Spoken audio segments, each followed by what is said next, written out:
Welcome back to the Only Networking Show. Networking tips, news and member spotlights from Only Networking. I'm James West. And I'm Kelly West, and we are the co-founders of Only Networking, the business network for people who like people. We are indeed. So, coming up on the show, we're going to talk about the power and the importance of the networking follow-up.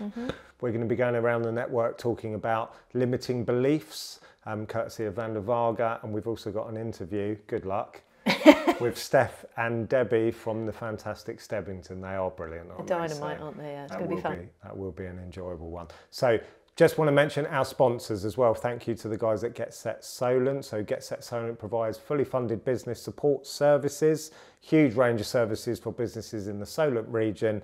If you want to check out if you can qualify for any of their funding by going to getset4growth/Solent. Thank you, Get Set Solent. So, on with the show. On with the show indeed. We're going to talk about the networking follow-up.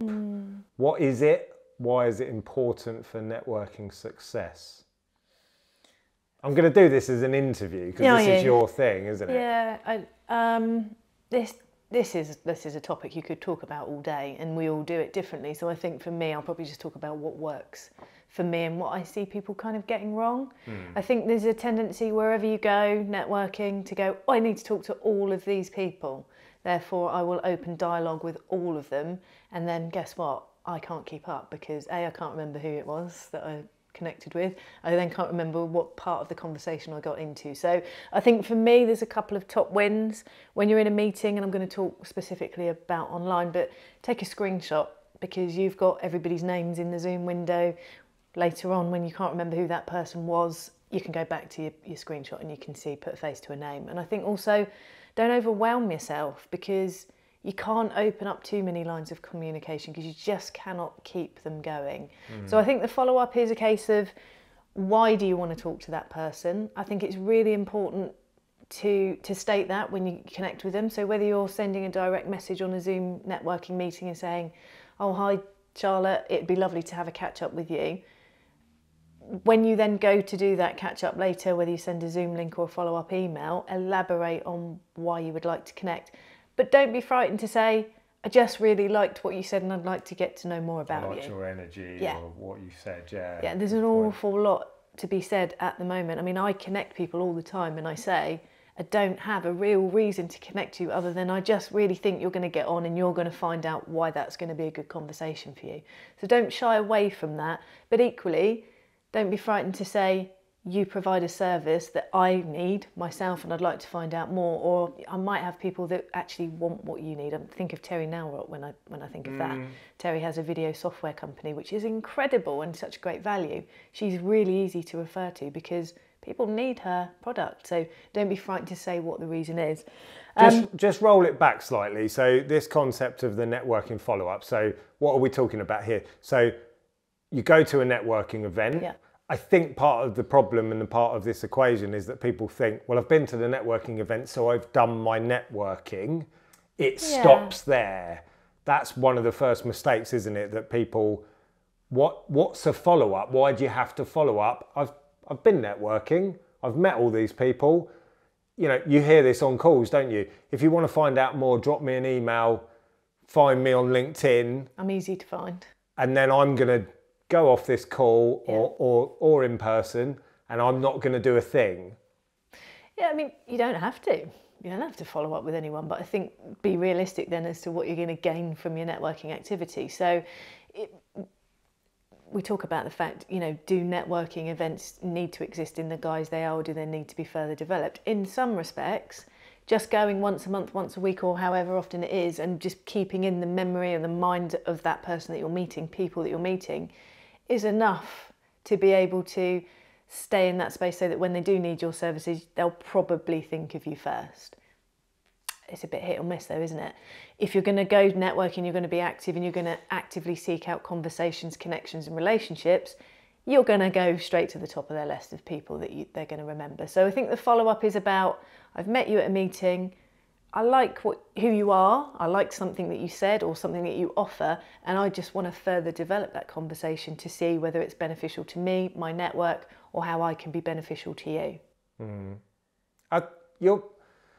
what I'm trying to get across. I think if you go to a networking meeting and do nothing afterwards, like you said, that's your prerogative, but don't expect a result.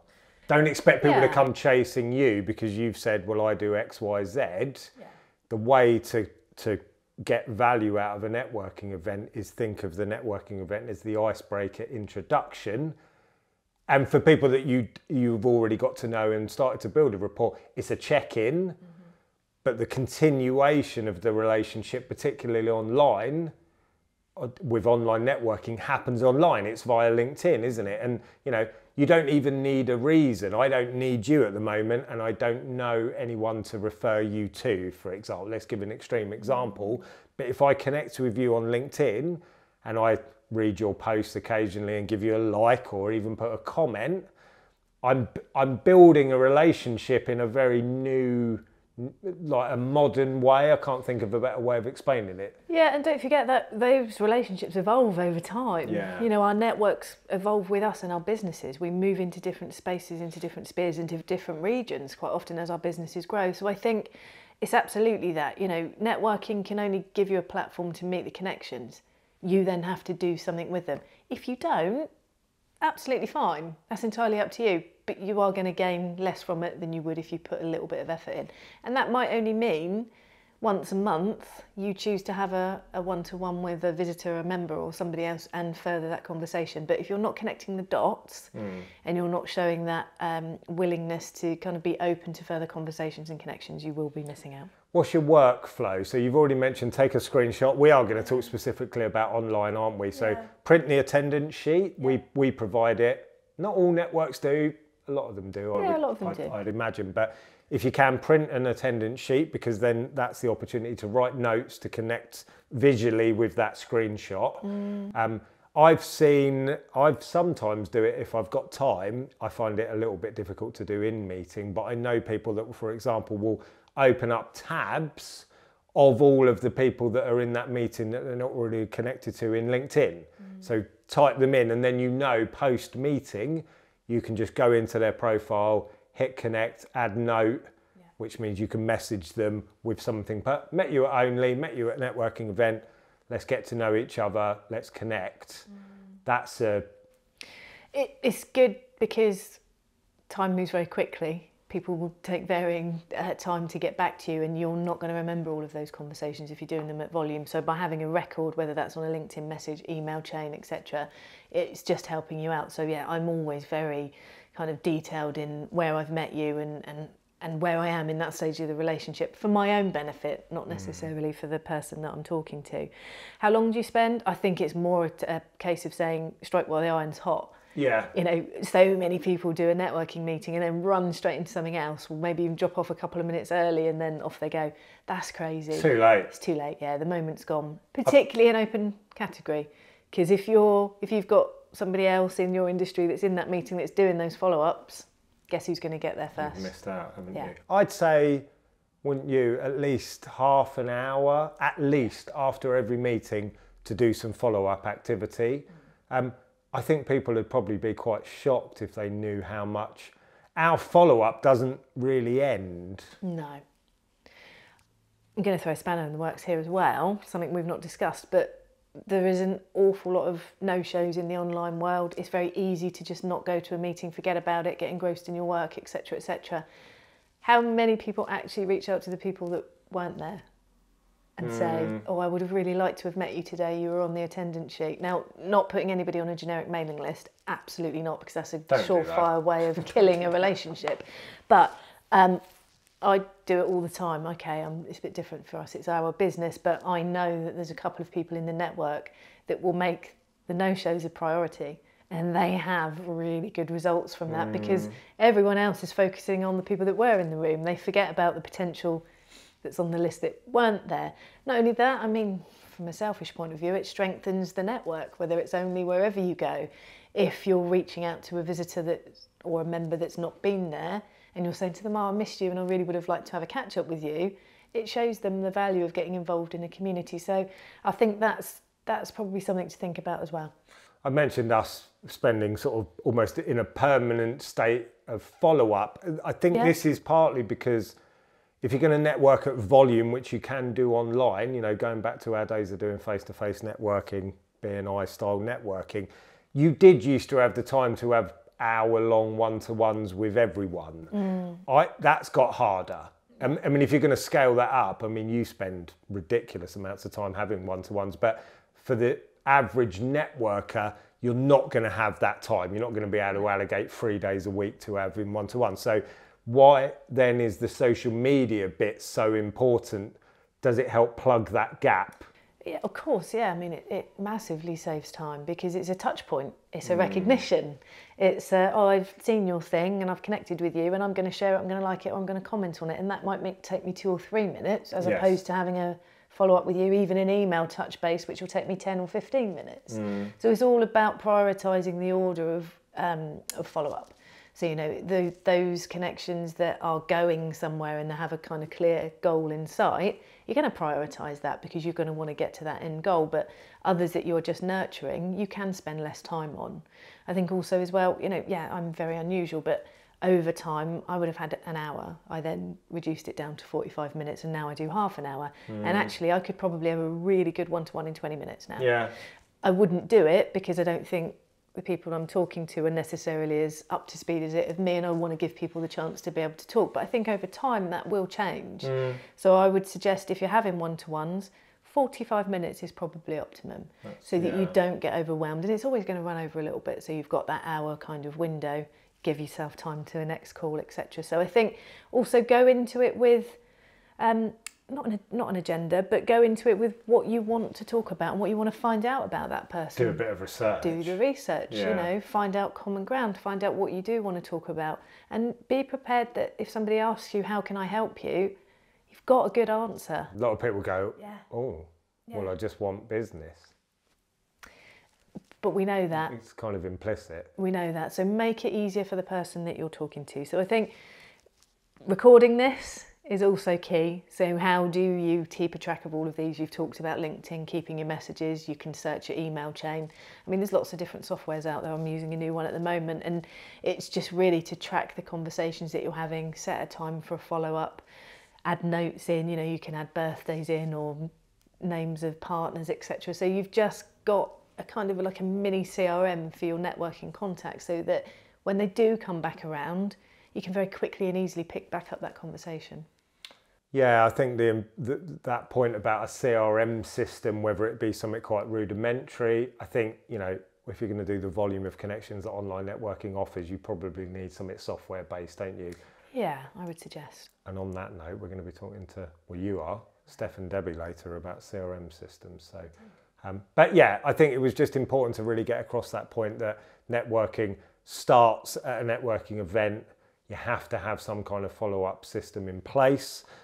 We're shifting allocation of time, aren't we? I mean, going back to, I know in the old days, we used to do in-person networking, but it literally was, by the time you went to someone's place of business, and, you know, it would invariably be more than an hour by the time you'd had a coffee and show around the office. One-to-ones used to be 2 to 3 hours. Yeah, at least. So, you know, and you don't need to do that anymore. Like you're saying, you can get a good one-to-one in 20 minutes. We do 10-minute breakout rooms in the meetings, and people often come off of those and go, wow, I've really got to know that person. That's a great introduction. I want to continue. It's enough, isn't it, to just start the process of networking. And realistically, you're not going to like everybody, and you're not going to want to continue the conversation with everybody. So don't put yourself in a space where you are potentially having a 2 or 3 hour conversation with someone that, let's be quite frank, you can't wait to get away from, because there's just no reason. Situations where you're like, how many minutes in before you thought, can I leave you? Yes, definitely. I'd be a liar if I said no. I think give everybody time, because you'd never know where a conversation's going to go. But I think we've all been in that situation, haven't we? So definitely give yourself that time just to let relationships grow and to breathe. Fantastic. Kelly, did you know that GetSet Solent offer businesses in the Solent area fully funded access to a range of really important business services? So there's things like marketing and business workshops, there's one-to-one support, there's networking, and probably most importantly of all, there's access to grant funding. Well, I didn't realise, but after looking into it, qualifying businesses who enrol in the programme will be matched with an expert advisor who will help them realise their business growth. And this might be through marketing, business strategy, or help to apply for one of the Get Set Solent grants. Yeah, and because Get Set Solent is a fully funded business support service, amazingly, these services are available for free, as you say, for qualifying businesses. So check them out. Go and have a look at the website, getsetforgrowth.com/Solent, and see if you qualify for some of this support. So it's time to go around the network and just reflect, have a little reflection conversation about something that's happening. So that's quite hard to do, isn't it? But we'll try anyway. So our topic for this month in Only via Only Talks has been challenging limiting beliefs with the very brilliant Vanda Varga. And it's really this idea that things that we think are immutable parts of our personality that we can't change, neuroscience now explains that we can change them. You know, it's that line, isn't it? Well, it's just the way I am. The science backs up the fact that that is no longer true. You can change the way you think and behave with effort and understanding of how it works. So we've been asking people, have you got limiting beliefs that hold you back in business? There's been a sense of sort of solidarity that, well, everyone does, with a couple of exceptions. Do you want to? Yeah, I was blown away, even, you know, from the first meeting. As you say, we're still sort of midway through it, but I think kind of blowing our trumpet, this shows me how important community is and how important networking is for people, so that you're in a safe and secure space with people who are like-minded and share similar feelings, excuse me, and thoughts about you, similarly to you. And I think people have found it really interesting to hear that maybe they're not the only ones that have those thoughts, and they're not weird, there's nothing wrong with them, you know, they're in a similar space to other business owners. So it's been a great conversation. I've felt very arrogant, and it would be remiss of me not to mention it, because I don't feel like I'm somebody that does have limiting beliefs. And Vanda quite rightly pointed out, no, I am. I'm just very quick to pass those limiting beliefs on. So they'll come into my head and then I'll move them forward.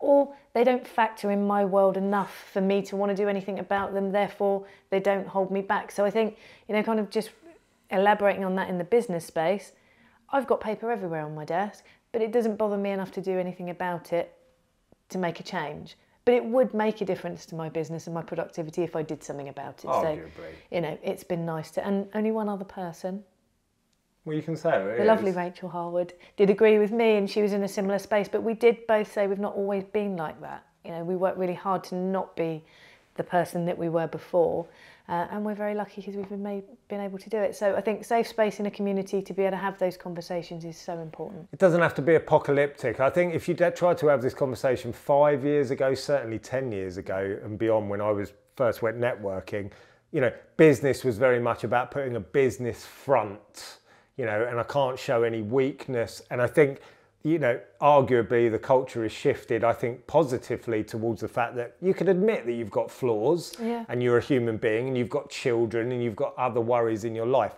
I think the danger is that everything can become a problem and an excuse. I think this talk is very good for helping us to understand that, yeah, it might be a limiting belief, and arguably you do have them, but if they're not a problem, don't make them a problem. You know, it doesn't have to be kind of life-changing, does it?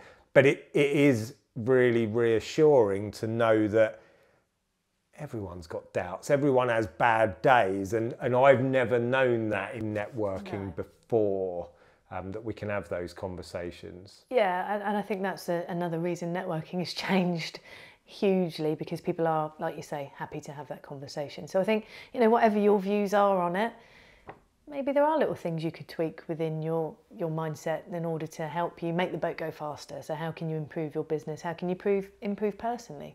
And how can you make shifts in that mindset? Some people have stated, oh, well, I've gone through that process, and you know, changing limiting beliefs, you don't need to work with a professional.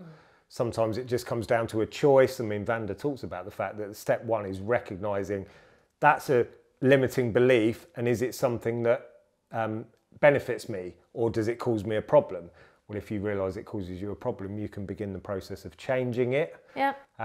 And it was good to hear that some people have overcome a lot of those things. I didn't think I was good enough. I had imposter syndrome. I'm okay now. And again, I think it's really helpful for people to hear that we're all going through these things at various stages. Definitely. Lots of people opened up about things from their childhood, or being quite open. We live in a digital world and it's really easy to see that everybody's life is perfect and rosy and maybe mine isn't. So it was nice to have that conversation about being realistic as to what's actually going on in people's lives. So really just a thank you to the members that have been open about how they feel with it. So yeah, thank you. It's that Instagram filter idea, isn't it? That's not real.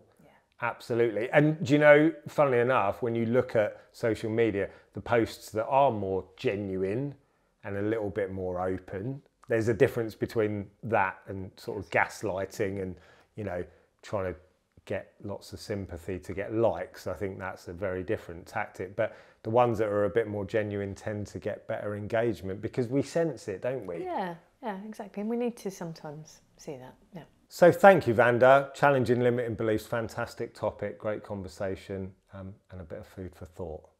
Definitely. So now I'm going to whisk away and interview the incredible Steph and Debbie. Wish me luck, because they are dynamite, bless them. So see you in a minute. So welcome, viewers, listeners. I'm excited for this. I've got my jazzy dress on because you guys are full of energy. So I thought, right, you know, I need to echo this back at you. Welcome, Steph and Debbie. Stebbington, how are you ladies? Oh, thank you for having us, Kelly, and hi. Now, members, if you've met Steph, she's bonkers. We know that. We love her. Yep. She's brilliant. Debbie is definitely the more, you know, reserved and the behind the scenes, aren't you, Deb? I'm the sensible one. The sensible one. The bonkers one and the sensible one. There you go. That's me in if I go too nuts. Well, I'm really looking forward to having this conversation. We don't often get 3 people on these interviews, so this is going to be good. So first of all, before I get sidetracked, because I don't know where this is going to go, and it's probably going to overrun, but hey ho. So Stebbington, who are you wonderful ladies? Well, you help businesses use automation and CRM to become more efficient and effective. We love that. Absolutely brilliant. You are a true dynamic duo. Steph and Debbie bring bags of positive energy to what can be a dry subject, helping their clients fall in love with the technology underpinning their businesses. Fair enough? Yeah, you should do our marketing. It wasn't me, it was James. I need to hold my hand. It wasn't me. Yeah, I give full credit to him. I think he summed you up well. Ladies, we've worked with you for a long time, haven't we? So we know you really well. But I think what today we want to do is just let the listeners and the viewers just get into Stebbington world a little bit more and find out about you as business owners. Absolutely. Slightly scared? Yeah. Slightly excited. Let's see where we go with it. So I'm going to go straight in with the question that you kind of posed, Debbie. So you're best friends. You've known each other a long time. Tell us about that. Tell us about where the business came from and kind of how you got to where you are now. Wow. Let me take you on a journey from 15 years ago. 2 young girls worked in an office, and I was really scared and shy and nervous in the corner, and Steph, with her lovely big voice, came wheeling over. Steph was still nuts at that point as well. Yep. To talk to me. And I was always like quite nervous because Steph was really, really good at work. She was like always, we worked in customer service, and she was always really good. Everyone really followed her in the team, and I always really liked that. So she'd always come up with these really good ideas, and I was always like, oh yeah, that's a really good idea. And then I'd have them. Anyway, fast forward to a night of debauchery in Brighton with Burger King crowns and dancing. We just became best friends. That was it. And then, so fast forward a long time, Steph obviously travelled the world, but we stayed good friends. And then I got made redundant a couple of years ago, which was great, because we decided then we could make our vision of Stebbington come to life. And we've always both been really keen about making people happy, making people's morale be happier. And one of the big things is work shouldn't be one of those things that drags you down, not with your admin, not with your processes and that. And we've always had a real knack for finding those better process improvements. So we just thought, let's do it. Here we are. Yeah. And it is. It's about saving people's time, and especially now with the small, medium businesses. You know, they're doing what they love, and you can end up kind of having that, because of all the admin and things that you just don't need to be bogged down with. And there's so much out there. So we're just here to help people, to guide them how they can save time, grow their business, and have fun doing it. And that's we love it. That's the key. And I mean, the energy between you two is ridiculous, honestly. It's great. But night of sort of debauchery in Brighton with Burger King crowns? That still happen? Normally it's found one of our houses now. Less crowns. We're old now. Yeah, those days are gone. Well, I don't know. We were on a hentai last year. That was fun 3 days, and we got to share a room, and there was girls in the Cotswolds. Yeah, that was a lot of fun. So yeah, sometimes they're just not as off. Oh yeah, and we had Debbie's 18th, her son's 18th, like 2 weekends ago. At my, you wish, at my house. So yeah, no, we still have those nights. They're just not quite and less dancing. I'm still trying to get over the fact that Debbie has an 18-year-old. But that's a conversation for another time. Yes. And he is a fine young man, Kelly. He really is. Sure he is. Yeah. Is he coming into the Stebbington world? Is there room for him? No, he wants to be a lawyer. He can be our lawyer. Nice. If we ever get in any trouble, we've got a lawyer. To have. Definitely handy to have. So you talked about business. I do have to pull this back to business at some point. We'll go back into that in a minute. But so corporate world, customer service. Were you in similar roles in that space? Oh, back then, yeah. Back then, and then I followed you. And then we went and then obviously like that, I did go off and see some of the world, and then I became operations manager, I was business manager, all sorts, running that, and then Dev's manager. I tried to stay away from the people management though. I'm better at just getting the job done and managing the processes, systems, what we do basically now. And Debbie, she took her team of, I don't know, in my head hundreds, but I don't think it was that many. But Cool. So like that, she took them from where they were up again, implementing processes and being more efficient. So we kind of started in the same place, went slightly different directions, but then I've ended up together again, always together. And like that, it's helped because of the different. Debbie's had more corporate experience, so she brings that side of the business. It's that side into the business, and I bring the crazy. So it brings us forward. Never a bad thing. So what was it? Did you say 3 years? Is that all it's been? Yeah, 3 years since you've done this together. So what was the vision for the business? To make business life better for people. You kind of touched on that, but is that kind of it in a nutshell? Yeah, make people more efficient. Save them time and guide them through, because there's so much technology and choice out there, and we've just found there was a real need for it, and we love process mapping, we love doing this. So while other business owners love what they do, they can focus on that and we can help them do this. It's just a nice fit. It was a real light bulb moment for us when we met you, because I think you get to a certain level of your business, don't you, and you just do things because it's the way you've always done them. And you kind of sit down and you go, oh, really probably not the most efficient way of doing this, but I don't really have the time to sit and think about it. So I'm just going to do it. And then a month passes, a year passes, and you keep going. And I can remember having a conversation with you guys and you were like, why do you do it that way? And it's like, I don't know, we just do. So I'm guessing that happens a lot. And there's quite a lot of those light bulb moments, and real, like, it's just time saving for so many people. Yeah, absolutely. And then it's so common. I mean, that's when I was in my previous job, that that was the mantra of the office. We've always done it this way, and I was never afraid to be like, but why? And a lot of people are scared to kind of, if it's to change, if they don't really see benefit, because it is, change does take a while, and it takes a while for people to get used to it, get on board, the actual changes, and then the teething problems that come after the changes, and that it's a bit of a faff out of your day. But that's why we're here, is so we can take that faff away and then help you through the process and get it better, because just because you've done it something one way and it's worked, that's not going to get you any further, because that's where you are now. And I know you will have talked about this with James on any talks, but it doesn't really matter the size of your business, does it? I think even solopreneurs can put things in place, even at a small level, that can make life easier. A lot of our clients are solopreneurs. That's a hard word for me to say. One-man bands, I like to call them. There are a lot of those, and they're, if anything, they really do need that technology. Before just going straight out to going, right now I need to try and find enough clients to cover another employee or a VA, and we love VAs, like they are still needed, but first of all, look at your processes, see where you can save time, and save money, and then you're able to grow even bigger and quicker because you've got that there, you've got those foundations to grow. Absolutely. I just love it. And you do, you know, that shines through. You both really do love it, which is phenomenal, because most people hate it. So you're in the right space. Right, I'm going back to the friendship thing. So, Steph, you need to show us what you showed me just before. I mean, how brilliant is that? She's my best buddy. Yeah, it's because she wasn't always there to hug, so she sent me this so that I could. And now she lived in another country. Not because I was being stingy with my hugs. Here you go.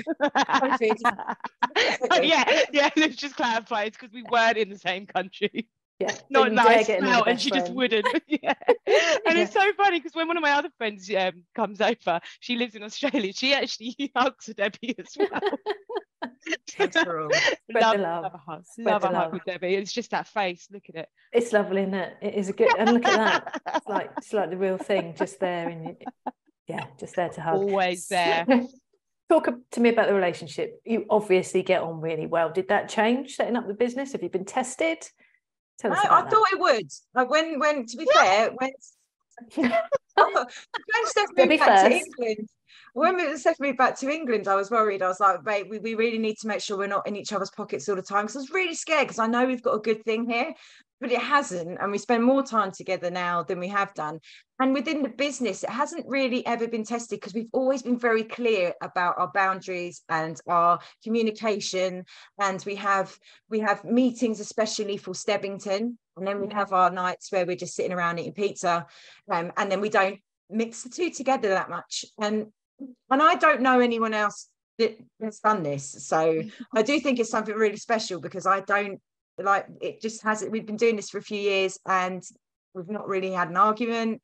There's times we disagree on things, of course, but we talk it through like actual adults. How did that happen? I was going to say, but when we disagree, it's quite fun. Like, it's not I just don't agree with you. It's like, well, what about from this angle? Because we do come from different angles, but that means, there's no ego with like, well, I need to be right.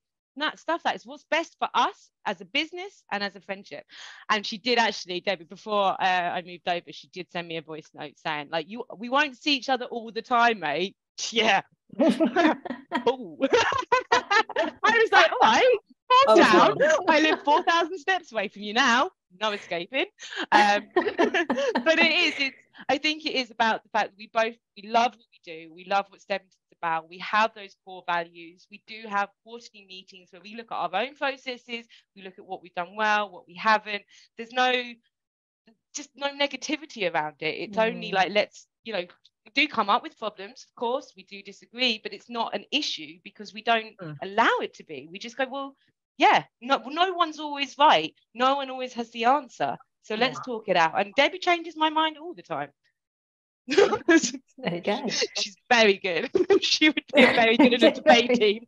Definitely. He's good at persuasion tactics. So it sounds like you've protected that friendship. So you've kind of got your personal lives, your best friends, you've got all of that stuff there, and then you've got the business side of it. So, James and I are a couple in business, and sometimes it's really hard to get away from it, isn't it? You didn't just move into this country, Steph, you literally moved 4,000 steps away. So it's like, you couldn't have got much closer. I was all in, very much an all or nothing. Yeah, no, but it is like, I commend the fact that you can do it like that, like as a couple, because I could not work with my husband, but I can work with Debbie.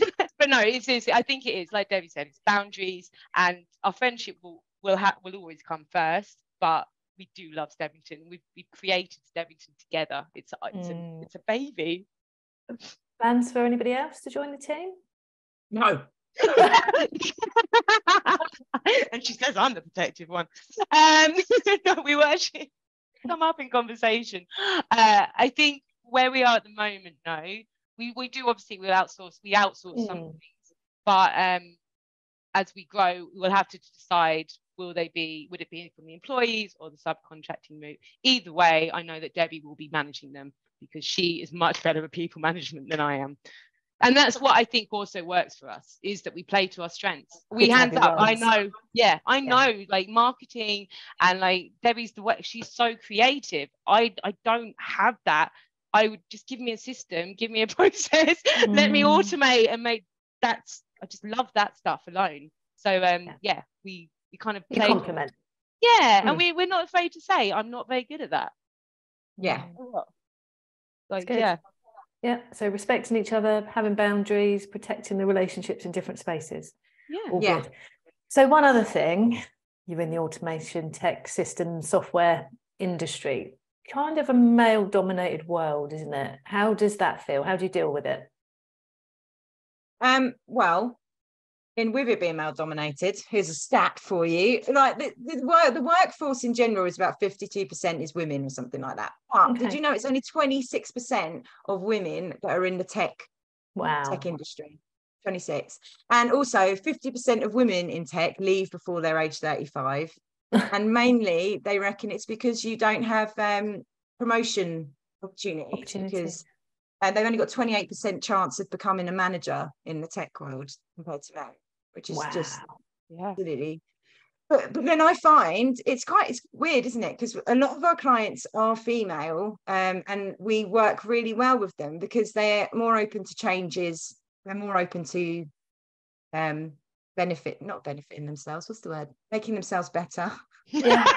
Improving themselves. Improving their processes and stuff.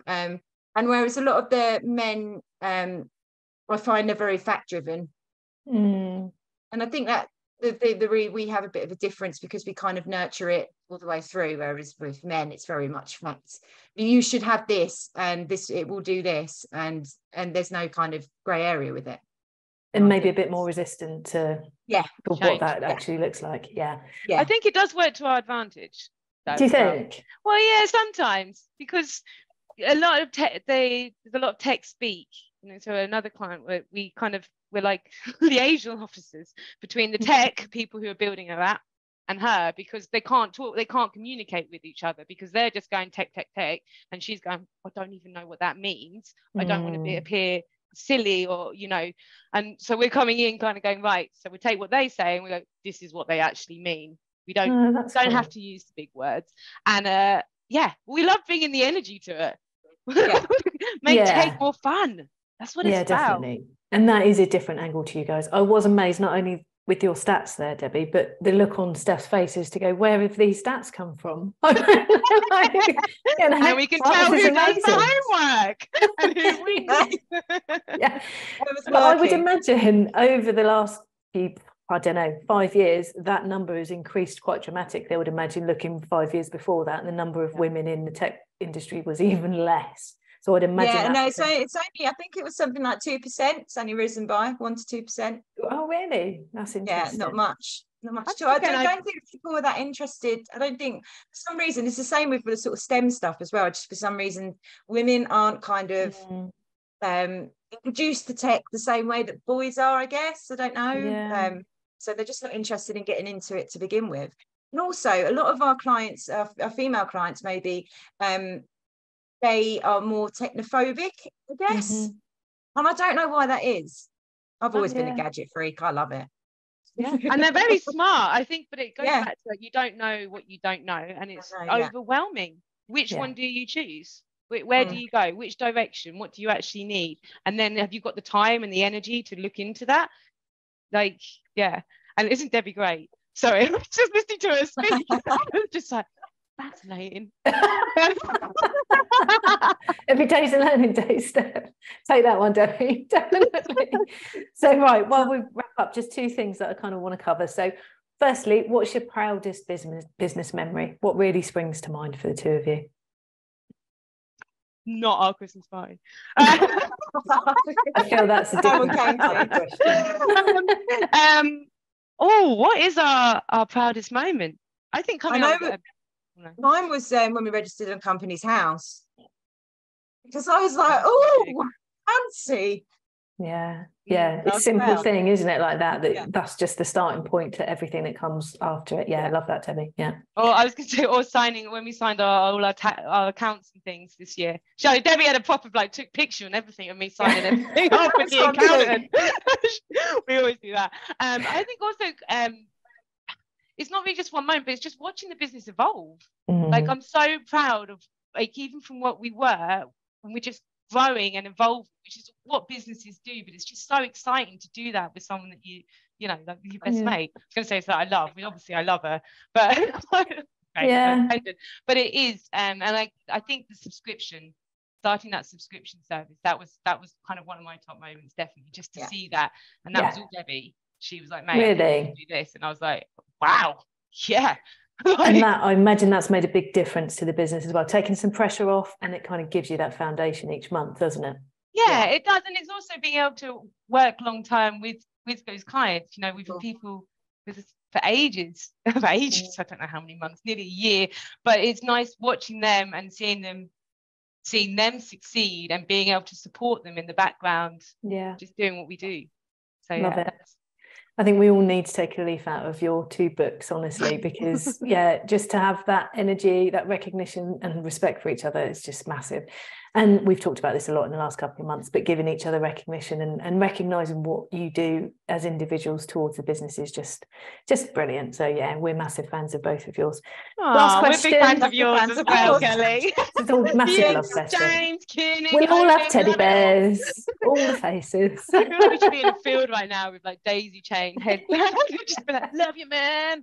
As long as the sun's shining, I'll be in the field. That's fine. So last question. Easy one. Early bird or night owl? Exhausted pigeon. Exhausted pigeon. She's always tired, man.